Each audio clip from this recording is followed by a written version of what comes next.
Hello, I'm Robert Costa, and this is the Washington Week podcast, where we pick up online where we left off on the broadcast. Joining me around the table, Sungmin Kim of the Washington Post, Jeff Bennett of NBC News, Mark Landler of the New York Times, and Molly Ball of Time Magazine. President Trump was in New York this week for the annual United Nations General Assembly meeting. He advocated for American sovereignty and said the United States rejects what he has called globalism. Trump took a hard line on North Korea last year, but this year he was more focused on Iran, telling the UN Security Council this.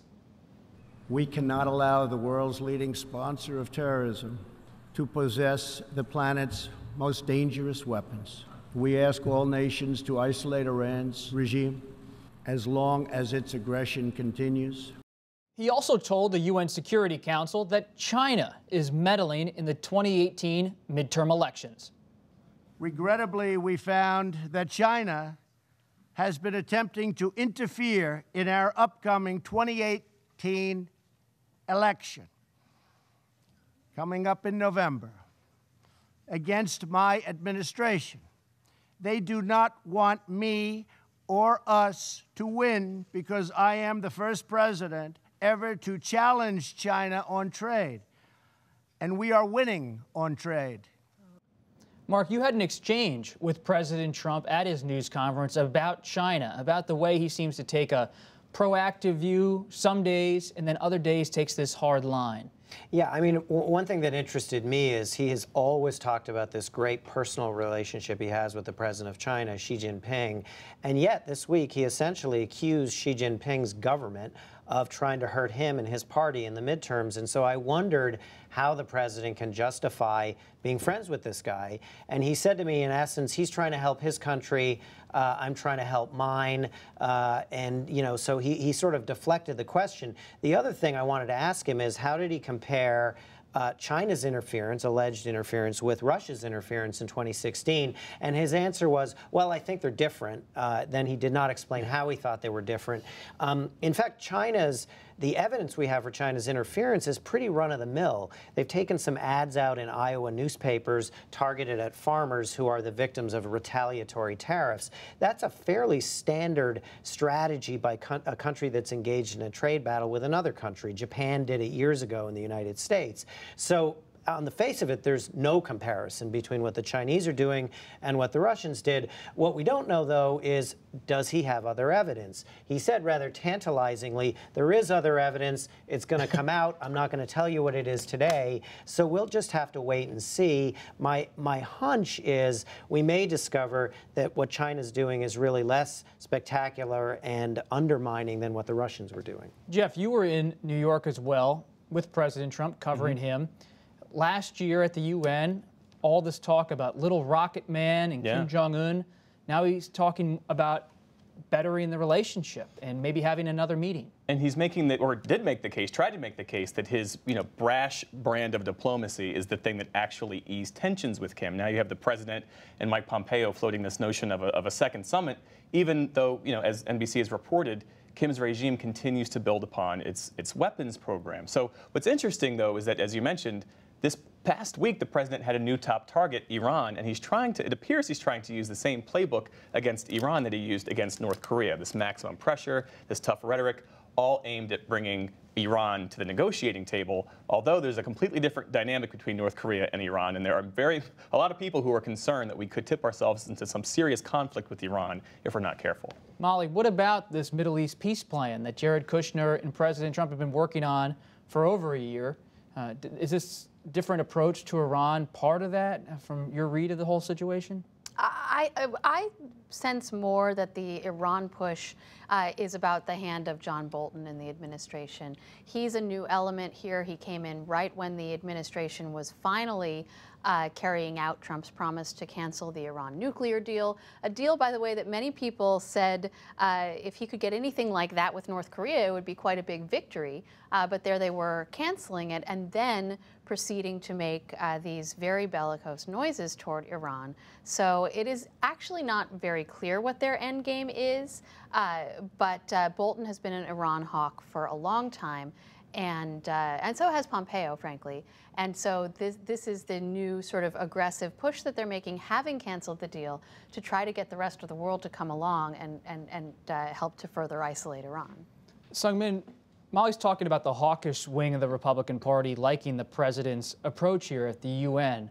When you're on Capitol Hill, are Republicans, in a sense, heartened by the hawkish tone he's taking with issues like Iran, or ahead of the midterm elections would they want a little more calm, a little less strident President Trump? I think generally in any topic, whether it's domestic issues or foreign policy, they would prefer a little bit of a calmer Trump. But you had seen some concerns from, because you had seen some concerns from some congressional Republicans because the president, as we've talked about, doesn't necessarily take the traditional hawkish Republican Party view when it comes to foreign policy. I think that, especially when the president first announced that he would want to meet directly with Kim Jong-un, which is a historic meeting with sitting presidents of those two countries, you had some skepticism from Republicans on Capitol Hill, but we've seen in so many issues where congressional Republicans cannot distance themselves from the president all too much because their base supports the president that much. So you saw this kind of willingness to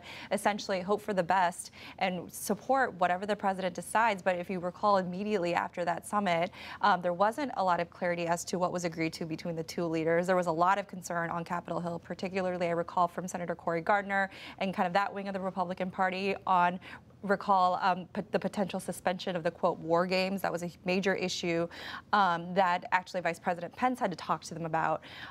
So you see just kind of how the congressional Republicans have struggled to adapt to some parts of the president's foreign policy agenda.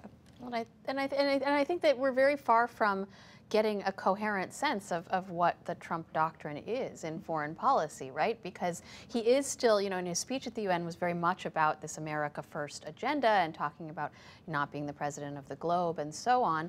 And yet, and he does continue to, at the same time as he is cozying up to some of America's traditional enemies like Kim and Putin, and dramatically alienating some of our closest allies like the UK and Canada, engaging in these trade wars, including with China, whose assistance he would need to get any kind of agreement with North Korea. And so it isn't strictly an isolationist policy. It does have a lot of elements of the more hawkish, traditional Republican type of belief set, but it's really, more than anything, all over the map.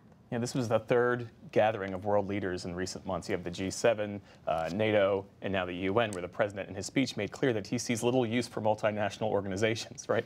But there was that one moment at the very beginning of the speech, you'll remember, where the president trotted out that campaign line. It tends to work for him on a campaign stage where he said, my administration has accomplished more in 2 years than any other administration in recent history. And that line drew laughter from the room. I think it was a glimpse in some ways of what world leaders' view of President Trump, although he says that he intended to make that joke and he was in on the joke. Who knows? I mean, he literally said, yeah. I didn't expect that reaction. Exactly. And then he tries to claim that he did. Yeah. But it also, to me, was a reminder of how infrequently he is ever in front of an audience that doesn't just consist of adoring crowds and White House staff. Right? To some extent, the Security Council was a smaller example of the same thing, because he found himself being criticized by one speaker after the other for abandoning the Iran nuclear deal. The Chinese had a chance to respond to his charge of interference, and they slapped it down. And he had the president of Bolivia, Evo Morales, who is a classic Latin American anti-American leader, basically blasts the United States for colonialism and imperialism. It's absolutely unprecedented to have Donald Trump sitting listening to that kind of blast. I was fascinated to see how he would respond to it, and when the camera cut back to him, he said in a very monotone voice, "Thank you, Mr. President," and then moved on to the next leader. So he wasn't rising to the bait. I wasn't sure whether he wasn't because he hadn't been listening or because he was being smart and not rising to the bait. Seung-min Kim, Mark Landler, Jeff Bennett, Molly Ball. That's it for this edition of the Washington Week podcast. While you're online, check out the Washington Weekly News Quiz, and be sure to follow us on Facebook, Twitter, and Instagram. I'm Robert Costa. See you next time.